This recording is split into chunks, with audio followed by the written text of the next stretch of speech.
இன்னைக்கு சைதாப்பேட்டை கோர்ட்ல ரொம்ப சுவாரஸ்யமான பல விஷயங்கள் நடந்திருக்கு. காரணம், பாஜகவுடைய முன்னாள் மாநில தலைவர் அண்ணாமலை மீது மான நஷ்ட வழக்கு போட்டிருந்தார் டிஆர் பாலு.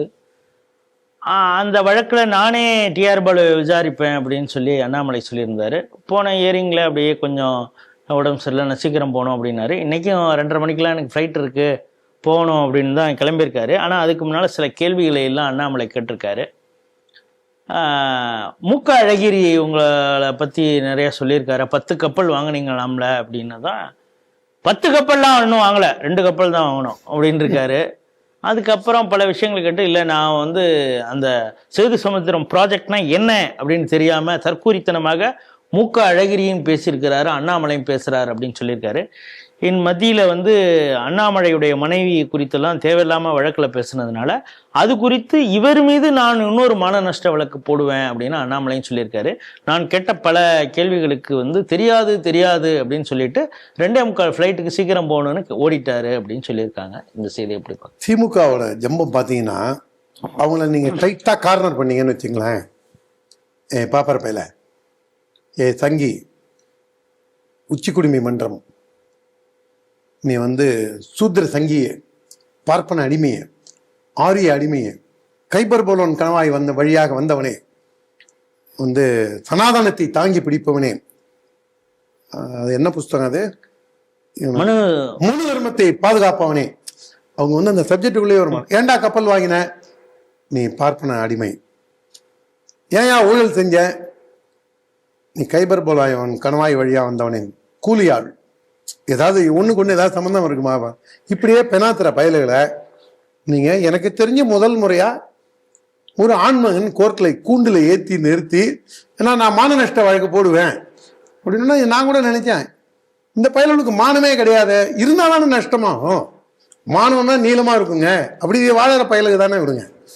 நான் என்னெல்லாம் இவனுக்கு உருட்டுவானுங்க, இவனுக்கு பொய்யெல்லாம் நம்ம பேச ஆரம்பிச்சோன்னா, இவனோட கேடுகட்டத்தனத்தெல்லாம் பேச ஆரம்பிச்சோன்னா விடிய பேசிருக்கலாம், அவ்வளவு இருக்கு. அதுவும் டிஆர் பாலோட பின்னணியை பார்த்தீங்கன்னு வச்சுங்க, அவருடைய பின்புலத்தை நீங்கள் பார்த்தீங்கன்னா, அவர் சாதாரணமான ஒரு டிரைவராக மெட்ராஸ் வந்தார். அப்போ ஏழ்மைக்கு நீ எள்ளி நகையாடுகிறாயா,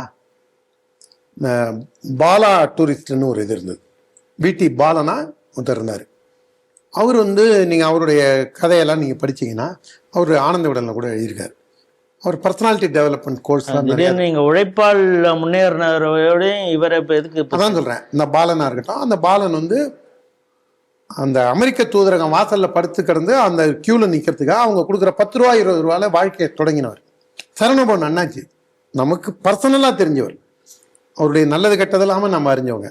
சரவணாஸ்தோர் அண்ணாச்சி, சரவணபவன் அண்ணாச்சி 3ஆம் கிளாஸ் ஃபெயில் ஆனவர், டேபிள் தொடச்சவர், 18 வயசுல பாத்திர கடையில வேலை செஞ்சு 20 22 வயசுல 24 வயசுல தனி கடை கேக்க நேரில் மளிகை கடை ஆரம்பிச்சவர்.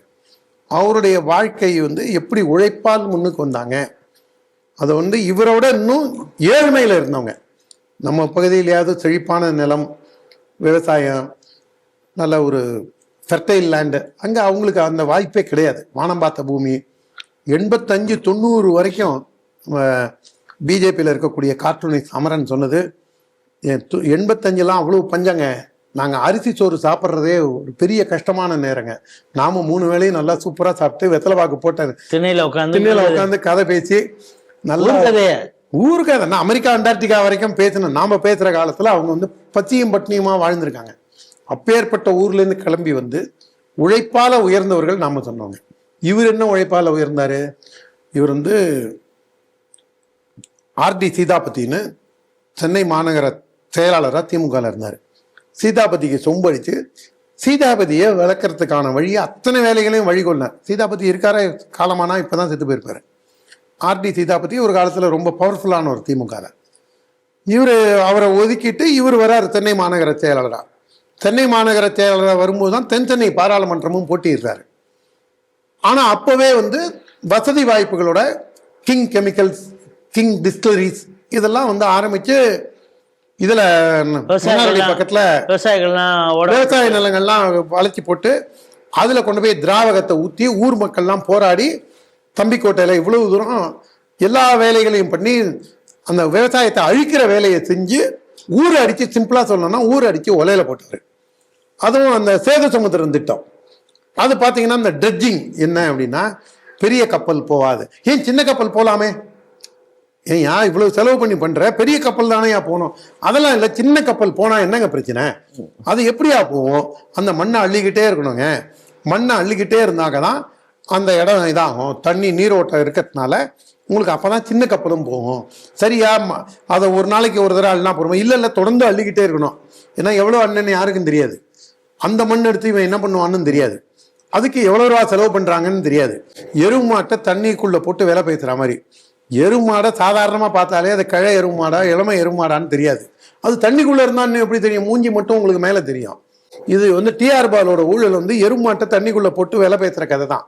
அதனால அவர் வந்து உள்ளுக்குள்ளார என்ன மண் இருக்குது, நீரோட்டம் எவ்வளோ இருக்குது, எவ்வளோ தூரம் எடுக்கணும், அந்த இதெல்லாம் எதுவுமே இல்லாமல் கான்ட்ராக்ட் கிவன், அவனுக்கு வந்து 1000 கோடி கொடுத்துட்டு இந்த 500 கோடி இப்படி கொடுத்துரு, அந்த மாதிரி ஒரு வேலையை செஞ்சதுனால தான் யூபிஏ 2004-2009 ஒரு அமைச்சராக இருந்தவரை யாருக்குன்னா மந்திரி பதவி கொடுப்பேன், பாலுக்கு கொடுக்க மாட்டேன்னு மன்மோகன் சிங்கே சொல்லியிருக்கார். கரடியே காரி துப்பின மொமெண்ட் அது.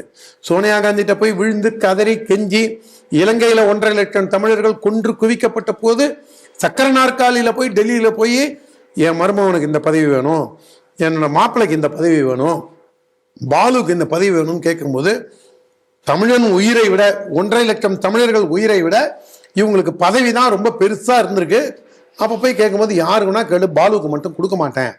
அந்த பாலுவோட அயோக்கியத்தனத்தோட தாக்கம் இன்னைக்கு இருக்கிற டோல்கேட்டுகள். நீங்க செங்கல்பட்டு பக்கத்துல டோல்கேட் இருக்கு, சிங்கப்பெருமாள் கோவில் தாண்டின உடனே. அந்த டோல்கேட் எனக்கு தெரிஞ்சு 35 வருஷம் ஆகுது. ஒரு டோல் 20 வருஷத்துக்கு மேல இருக்கக்கூடாதுங்கிறது தான் நம்மளுடைய அரசியல் சாசனமே சொல்லுது. நான் இது இந்த டிபார்ட்மெண்ட்ல இருக்கிற பல பேரை கேட்ட போது அவங்க என்ன சொல்றாங்க, TR Baalu surface transport minister இருந்த போது இந்த டோலை 40 வருஷத்து வரைக்கும் நீங்க எடுக்க முடியாத அளவுக்கு நீங்க கேன்சல் பண்ணீங்கன்னா நீங்க you have to pay very high demurrages. இது என்ன கேன்சல் பண்றது, பண்ண வேண்டியதானே. இல்ல கவர்மெண்ட் மாறலாம், ஹூவர் இஸ் கவர்னிங் அவங்க மாறலாம், மன்மோகன் சிங், மோடி, அப்புறம் நம்ம இவர் யூபிக்காரரு, இப்படி சீஃப் பிரைம் மினிஸ்டர் யாருன்னா வரலாம். ஆனா சர்க்காருங்கிறது ஒரே நிரந்தரமானது, பாரத நாட்டு சர்க்காருங்கிறது நிரந்தரமானது. The agreement is from the government to the contractor அப்படின்னு. டெமரேஜ் கிளாஸ் வந்து ரொம்ப ஹெவியா இருக்கும். நீங்க வந்து இப்ப இருக்கிறத விட டபுள் மடங்கு கொடுக்குற மாதிரிலாம் ரெடி பண்ணிட்டு போயிட்டாரு அவரு.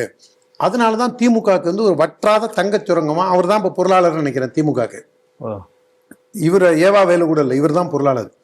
அதனால திமுகவுக்கு பணம் எங்க இருந்தெல்லாம் வருதுன்னு பாத்தீங்கன்னா, ஒரு பக்கம் பாட்டில் பாலாஜி, அது வெளியில தெரிஞ்ச குஷ்டம் மாதிரி, இது வந்து கேன்சர் மாதிரி. நீங்க அந்த ரோடு டிரான்ஸ்போர்ட்லேருந்து ஆரம்பிச்சு, ட்ரெட்ஜிங்ல ஆரம்பிச்சு, சேது சமுத்திர திட்டத்தில் ஆரம்பிச்சு, டோல்கேட்டு வரைக்கும் அப்படி ஒரு ஊழல் மலிந்த ஒரு ஆளை கொண்டு வந்து கூண்டுல நிறுத்தி ஒரு ஆண்மகன் இளம் சிங்கம் அண்ணாமலை கேள்வி கேட்கும் போது பயந்து ஓடுறதுக்கான முயற்சி தான். பின்னங்கால் பிடரியில் பெற ஓடினான் ஓடினான் வேகமாக ஓடினான் ஓட்டம் எடுத்தான் அப்படிங்கிற கதையா அண்ணன் டிஆர் பாலு அவர்களுடைய செயல்பாடு இருக்கு. அதுல அவர் இன்னொன்னு, அதுல பல வினோதமான வேடிக்கையானதெல்லாம் இருக்கு. அழகிரி வந்து உள்நோக்கத்தோட அப்படி சொல்லுவாருன்னு நான் நினைக்கல அப்படின்னு முதல்ல சொல்றாரு. அப்புறம் பின்னாடியே என்ன சொல்றாரு, அழகிரி வந்து தற்குறித்தனமா பேசுறாரு, அவர் முதிர்ச்சி இல்லாம பேசுறாரு, அதையேதான் அண்ணாமலையும் முதிர்ச்சி இல்லாம பேசுறாரு.